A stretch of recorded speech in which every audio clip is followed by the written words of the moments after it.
Story: The mother-in-law became an ass. Little by little the mother-in-law became an ass. Vara vara mami kaludai pol anil is a proverb among the Tamils, applied to those who day by day go downwards in their progress in study, position, or life, and based on the following story. In a certain village there lived a Brahmin with his wife, mother, and mother-in-law.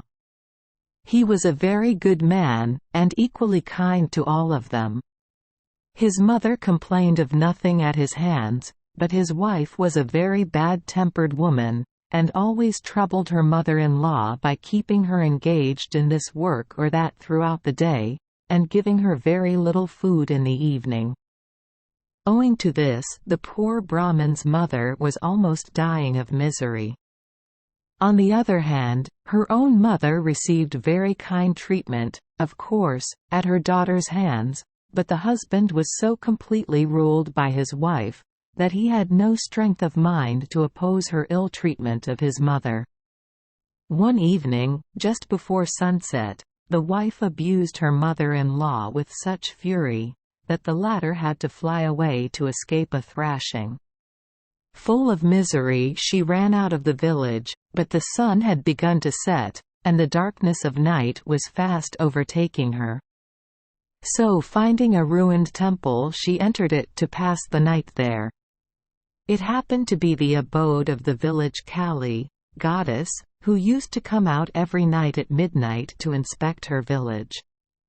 That night she perceived a woman, the mother of the poor Brahmin, lurking within her prakaras, boundaries, and being a most benevolent Kali, called out to her, and asked her what made her so miserable that she should leave her home on such a dark night.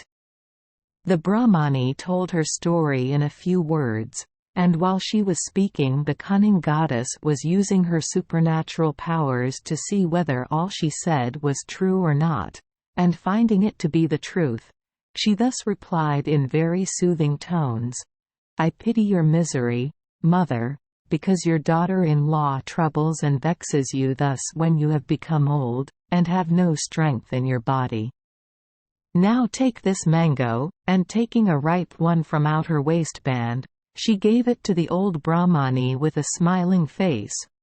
"Eat it, and you will soon become a young woman like your own daughter-in-law, and then she shall no longer trouble you."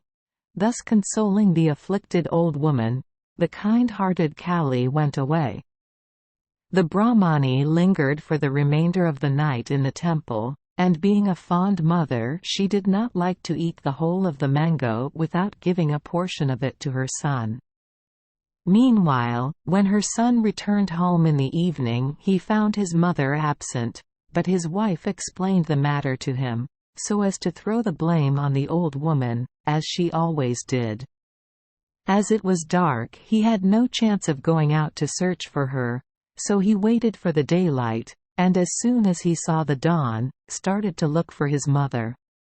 He had not walked far when to his joy he found her in the temple of Kali. "How did you pass the cold night, my dearest mother?" said he. "What did you have for dinner? Wretch that I am to have got myself married to a cur."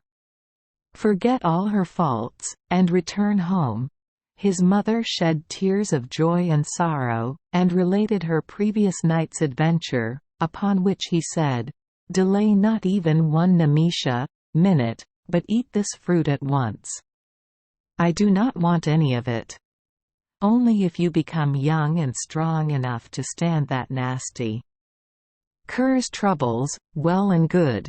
So the mother ate up the divine fruit, and the son took her upon his shoulders and brought her home, on reaching which he placed her on the ground, when to his joy she was no longer an old woman, but a young girl of 16, and stronger than his own wife. The troublesome wife was now totally put down, and was powerless against so strong a mother-in-law. She did not at all like the change, and having to give up her habits of bullying, and so she argued to herself thus, "This jade of a mother-in-law became young through the fruit of the Kali, why should not my mother also do the same?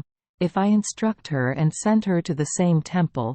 So she instructed her mother as to the story she ought to give to the goddess and sent her there. Her old mother, agreeably to her daughter's injunctions, went to the temple, and on meeting with the goddess at midnight, gave a false story that she was being greatly ill-treated by her daughter-in-law, though, in truth, she had nothing of the kind to complain of. The goddess perceived the lie through her divine powers, but pretending to pity her, gave her also a fruit. Her daughter had instructed her not to eat it till next morning, and till she saw her son-in-law. As soon as morning approached, the poor hen-pecked Brahman was ordered by his wife to go to the temple and fetch his mother-in-law, as he had some time back fetched away his mother. He accordingly went, and invited her to come home.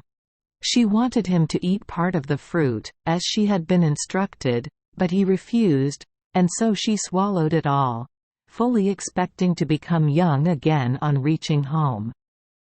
Meanwhile her son-in-law took her on his shoulders and returned home, expecting, as his former experience had taught him, to see his mother-in-law also turn into a young woman. Anxiety to see how the change came on overcame him, and halfway he turned his head, and found such part of the burden on his shoulders as he could see, to be like parts of an ass. But he took this to be a mere preliminary stage towards youthful womanhood. Again he turned, and again he saw the same thing several times, and the more he looked the more his burden became like an ass, till at last when he reached home, his burden jumped down braying like an ass and ran away. Thus the Kali, perceiving the evil intentions of the wife, disappointed her by turning her mother into an ass, but no one knew of it till she actually jumped down from the shoulders of her son-in-law.